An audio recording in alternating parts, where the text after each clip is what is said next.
Well, hello everyone, and welcome to a monthly real estate market update. So we are in the mid of the year. We just passed through very hot spring, very strong sellers market, and we will be entering the second half of the year. So today I want to touch a little bit more on the lawsuit that is going on against National Association of Realtors, because with this lawsuit, that changes are coming. And every time when the changes are coming, that will be opportunities, and for some people who are prepared for this. So what I would like to talk about in the end of this video, I want to talk a little bit about, what's the opportunities there in this market. So if you are a seller or the buyer, you can adjust and prepare. So let's go see the numbers. And then in the end, let's talk about this new opportunities that are coming. See you soon. Median sale price went up 5,000, which represent 1.5% increase month to month, and at the same time it's 7.8% higher compared to the last year.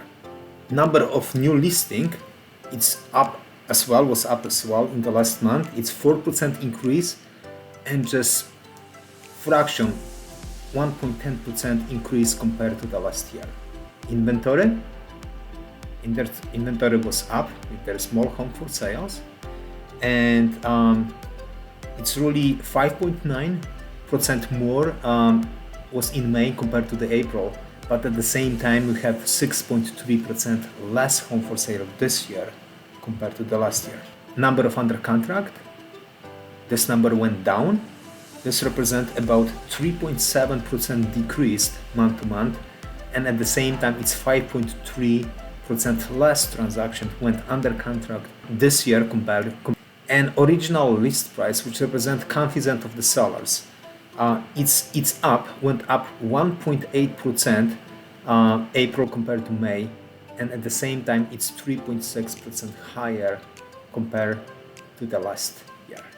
So I want to touch a little bit more in details on this lawsuit against National Association of Realtors, because it seems like that's going to pass on August 17th. What's going to happen, the media will jump all over the subject. And what everybody will hear is like, okay, Mr. Seller, you don't have to anymore pay for the buyer agent commission.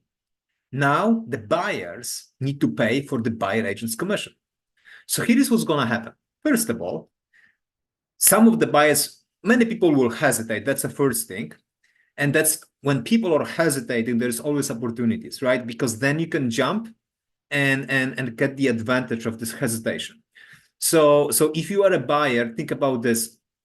August 17th is going to be Laro talking about, who have to pay for the buyer agent commission, who doesn't have to, stuff like this. So it's an opportunity for you to go to the market and maybe find the property that you were trying to locate it for the last 2 years. So that's a number one. Number two, some of the buyers will think, okay, well, I don't have money to pay for the buyer agent commission. So for that reason, I'm going to go straight to the seller agent, right? Well, here's the problem with that. Well, first of all, if that's the case, that this agent need to be a dual agent, which means he cannot advise seller or buyer on the price or negotiation or inspection items or the entire process. So then the buyer said, well, I don't really have to have negotiation. I can go on my own. Well, that may be a problem as well, just because now how do we know how financially fit is the buyer, or how emotionally is fit that buyer, and how organized is this buyer to go through the entire process all the way to the closing? It's maybe very risky for the seller to get under contract with that kind of buyer. When I'm representing the seller, I'm advising my sellers, look, Mr. Seller, my job is to bring you willing and able, but not only that, a buyer who's going to stay to the end of the transaction. He's going to show up at the closing.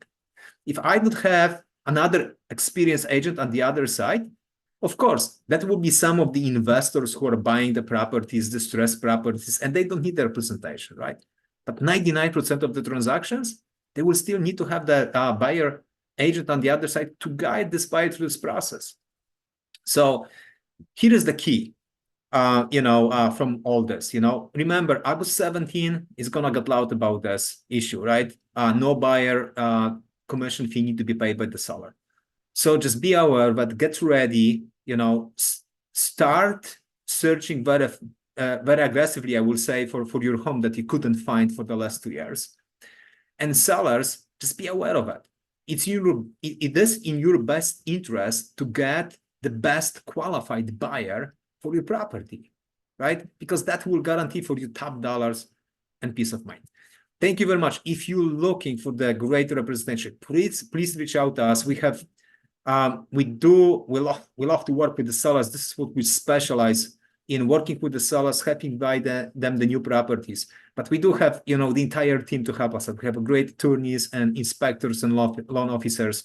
That the entire process it's really smooth and enjoyable. Thank you very much, and talk to you soon. Bye.